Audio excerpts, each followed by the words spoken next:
Hey guys, welcome to our channel. இன்றைக்கி வீடியோவில் நம்ம என்ன டாபிக் பற்றி பார்க்க போகிறோன்னா, உங்களுக்கு ரொம்ப பிடிச்ச பர்சன், நீங்கள் உயிராக நேசித்த நபர் இப்போ உங்களை சுத்தமாக கண்டுக்காமல் இருக்காங்க. மற்றவங்க பேச்சை கேட்டு உங்களை அவாய்ட் பண்ணுறாங்க. ஸ்டார்டிங் அவங்க தான் ஓடி ஓடி வந்து உங்கள் பின்னாடி சுற்றிட்டே இருந்தாங்க. இப்போ வந்து பார்த்திங்கன்னா உங்களை கண்டுக்கவே மாட்டேங்கிறாங்க. உங்களுக்கு கால் பண்ணுறதில்ல, மெசேஜ் பண்ணுறதில்ல, உங்களை வந்து பார்க்குறது கிடையாது. உங்களுடைய நினப்பு கூட இல்லாமல் இருக்காங்க. யாரோ மாதிரி உங்ககிட்ட பிஹேவ் பண்ணிக்கிட்டே இருக்காங்க. அப்படின்னா இனிமேல் நீங்கள் அந்த பர்சன் கிட்ட வந்து கெஞ்சிட்டு போகணுன்னு அவசியமே கிடையாது. இதை மட்டும் நீங்கள் செய்யுங்க. இந்த ஒரு பொருளை தலகாணிக்கு அடியில் வச்சுட்டு நீங்கள் தூங்கி பாருங்கள். யாருக்காக இதை யாரை நினச்சி செஞ்சீங்களோ அந்த நபர் வந்து ஆட்டோமேட்டிக்காக உங்கள் பின்னாடி உங்ககிட்ட கெஞ்சிக்கிட்டு வருவாங்க. நம்ம சேனலை நீங்கள் இதான் ஃபஸ்ட் டைம் பார்க்குறீங்கன்னா மறக்காமல் சப்ஸ்கிரைப் பண்ணிக்கோங்க. பக்கத்தில் இருக்கக்கூடிய பெல் பட்டனையும் கிளிக் பண்ணிக்கோங்க. அப்போ தான் நான் போடக்கூடிய வீடியோஸ் எல்லாமே உடனுக்குடன் உங்களுக்கு நோட்டிஃபிகேஷனில் வந்துக்கிட்டே இருக்கும். வாங்க வீடியோக்குள்ளாடி போகலாம். நீங்கள் விரும்பக்கூடிய பர்சன் உங்ககிட்ட பேச மாட்டேங்கிறாங்க. நீங்கள் தான் ரொம்ப கெஞ்சிக்கிட்டே இருக்கீங்க. அவங்க உங்களை விட்டு விலகி ரொம்ப மிஞ்சி போகிறாங்க. உங்கள் பேச்சை கேட்க மாட்டேங்கிறாங்க. நீங்கள் என்ன சொன்னாலுமே காது கொடுத்து கேட்கக்கூடிய நிலமையில உங்கள் பர்சன் இல்லை. அவ்வளோ அவாய்ட் பண்ணுறாங்க. உங்களை ரொம்ப திட்டுறாங்க. ரொம்ப கோவமாக இருக்காங்க. இந்த மாதிரி சிச்சுவேஷனில் நீங்கள் ஹேண்டில் பண்ணிக்கிட்டே இருக்கீங்க அப்படின்னா நீங்கள் இதை செய்யுங்க. ரிலேஷன்ஷிப்பில் இருக்கிறவங்க இதை நீங்கள் செய்யலாம். கணவன் மனைவிக்கு இடையில் பிரச்சனை இருக்குது அப்படின்னா இதை நீங்கள் தாராளமாக செய்யலாம். ஒன் சைடு லவ்வில் இருக்கிறவங்களும் இதை நீங்கள் செய்யலாம். நன்மைக்காக மட்டுமே பயன்படுத்துங்க.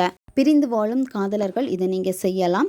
உங்களுடைய காதல் திரும்ப வேணும், அந்த நபர் வந்து என்னை பற்றி நினைக்கணும், என்னை புரிஞ்சுக்கணும் அப்படின்னு நினைக்கிற பட்சத்தில் இதை நீங்கள் செய்யுங்க. இந்த மெத்தடை எந்த டேயில் நீங்கள் ஸ்டார்ட் பண்ணணும் அப்படின்னா அமாவாசை அல்லது பௌர்ணமி நாட்களில் நீங்கள் இதை செய்யலாம். நான்வெஜ்ஜு சாப்பிட்டுட்டு இதை நீங்கள் செய்யக்கூடாது. பெண்கள் தீட்டு சமயத்தில் இதை செய்யக்கூடாது.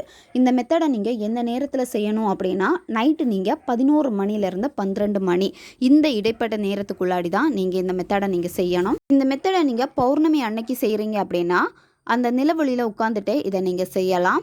அல்லது வீட்டுக்குள்ளாடி உட்காந்துட்டே இதை நீங்கள் செய்யலாம். அமைதியான ஒரு பிளேஸை வந்து சூஸ் பண்ணிக்கோங்க. யாருமே உங்களை டிஸ்டர்ப் பண்ணக்கூடாது. வெறும் தரையில் உட்காரக்கூடாது. ஏதாச்சும் விரிப்பு போட்டு உட்காந்துக்கோங்க. நீங்கள் இருக்கக்கூடிய அந்த ரூமில் வந்து ஒரு கேண்டில் அல்லது தீபம் உங்களுக்கு முன்னாடி ஏற்றி வச்சிருங்க. அந்த தீப ஒளியில் உட்காந்துட்டு தான் இதை நீங்கள் செய்யணும். இந்த மெத்தடில் உங்களுக்கு தேவைப்படுறது விரலி மஞ்சள் தேவைப்படும். முழுசாக இருக்கக்கூடிய விரலி மஞ்சள் எடுத்துக்கோங்க. இடையில பாதி கட்டாகி போகக்கூடிய அந்த விரலி மஞ்சள் எடுக்கக்கூடாது. சரியா? முழுமையாக இருக்கணும். ஒரு விரலி மஞ்சள் தான் நீங்கள் எடுத்துக்கணும். அந்த விரலி மஞ்சளில் நீங்கள் விரும்பக்கூடிய நபருடைய பேரை வந்து ஒரு பக்கத்தில் எழுதிக்கோங்க. ரெட் கலர் பெண்ணால் தான் நீங்கள் எழுதணும். இன்னொரு பக்கத்தில் வந்து உங்களுடைய பேரை வந்து நீங்கள் எழுதிக்கோங்க. அந்த நபருடைய பேரை நீங்கள் எழுதுகிறப்போ நீங்கள் அவங்கள என்ன நேமில் அதிகமாக கூப்பிடுவீங்களோ அந்த பெட் நேமே எழுதிக்கோங்க.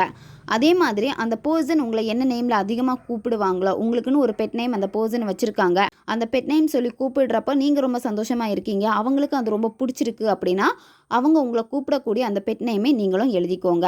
அதுக்கப்புறமா நீங்கள் என்ன பண்ணணும் அப்படின்னா இந்த மஞ்சளை வந்து உங்களுடைய இடது கையில் வச்சுக்கோங்க. இடது கையில் வச்சுட்டு வலது கையை இந்த மஞ்சளுக்கு மேலே வச்சுட்டு 2 கையையும் வந்து பார்த்தீங்கன்னா ஒன்றோடு ஒன்று சேர்த்தவாறு நீங்கள் வச்சுக்கணும். 2 கைக்கு இடையில் நடுவில் வந்து பார்த்தீங்கன்னா அந்த மஞ்சள் இருக்கும். மஞ்சளை வந்து பொத்தி வச்சுக்கோங்க.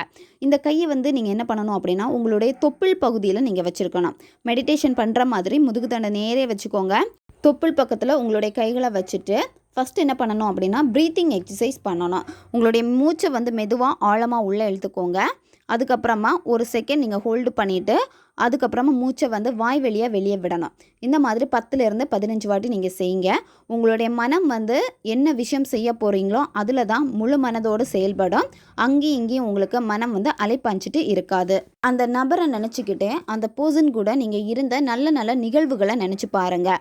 அந்த பர்சன் உங்கள் கூட இருக்கிறப்போ நீங்கள் எப்படி சந்தோஷமாக இருந்திருப்பீங்க, எங்கேயாவது வெளியே போயிருக்கிறப்ப வந்து உங்களை கேர் பண்ணியிருப்பாங்க, அந்த பர்சன் கிட்ட நிறைய நல்ல விஷயங்கள் எல்லாமே உங்களுக்கு பிடிச்சிருக்கான். அந்த நபர் கூட இருந்த சில மெமரிஸ் எல்லாமே வந்து பார்த்தீங்கன்னா உங்களுக்கு ரொம்ப ஸ்பெஷலான ஒரு மெமரிஸாக இருந்திருக்கும். அவங்க கூட இருந்த அந்த சந்தோஷத்தை தரக்கூடிய அந்த நினைவுகளை நீங்கள் நினச்சி பாருங்கள். நினச்சி பார்க்குறப்பவே அது இப்போவும் அந்த சந்தோஷம் உங்களுக்குள்ளாடி இருக்குது அப்படின்னு அந்த வைப்ரேஷனாக சந்தோஷமாக நீங்கள் வெளிப்படுத்தணும். அந்த நபர் உங்கள் கூட தான் இருக்காங்க. நீங்கள் ஆசைப்பட்ட மாதிரி சந்தோஷமாக அந்த பர்சன் உங்ககிட்ட வந்து பேசுகிறாங்க.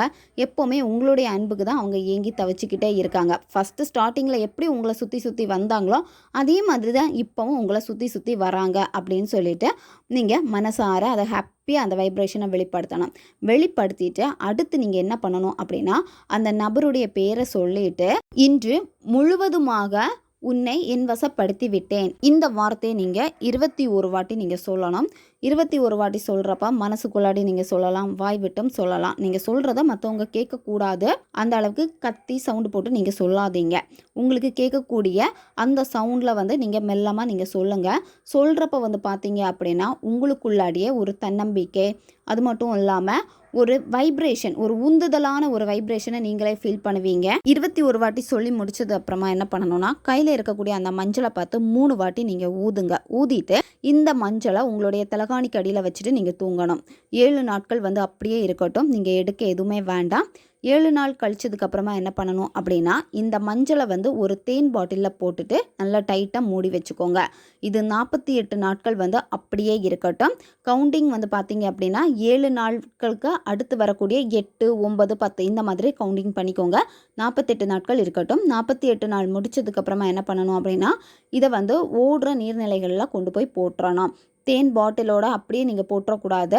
அதில் இருக்கக்கூடிய தேன், மஞ்சள் எல்லாமே வந்து பார்த்தீங்கன்னா அந்த தண்ணியில் நீங்கள் விடணும். ஓடுற நீர்நிலைகள் இல்லை அப்படின்னா நீங்கள் என்ன பண்ணணும்னா, கடலில் கூட நீங்கள் வந்து இதை போட்டுடலாம். அப்படியே நீங்கள் போடக்கூடாது. மஞ்சளையும் தேனையும் வந்து பார்த்தீங்கன்னா அப்படியே பாக்ஸ்லேருந்து ஓப்பன் பண்ணி நீங்கள் அப்படியே விட்டுறணும். இதை நீங்கள் செய்கிறப்பவே அந்த 48 நாட்களுக்குள்ளாடியே இது உங்களுக்கு ரிசல்ட்டை கொடுத்துரும். யாரை நினச்சி இதை நீங்கள் செஞ்சீங்களோ அந்த நபர் வந்து எங்கே இருந்தாலும் சரி உங்களை தேடி வருவாங்க. உங்களை கண்டிப்பாக தொடர்பு கொள்ளுவாங்க. எளிமையான முறை தான் இது. நன்மைக்காக மட்டுமே பயன்படுத்துங்க. அடுத்த ஒரு வீடியோ பதிவில் சந்திக்கலாம். நன்றி.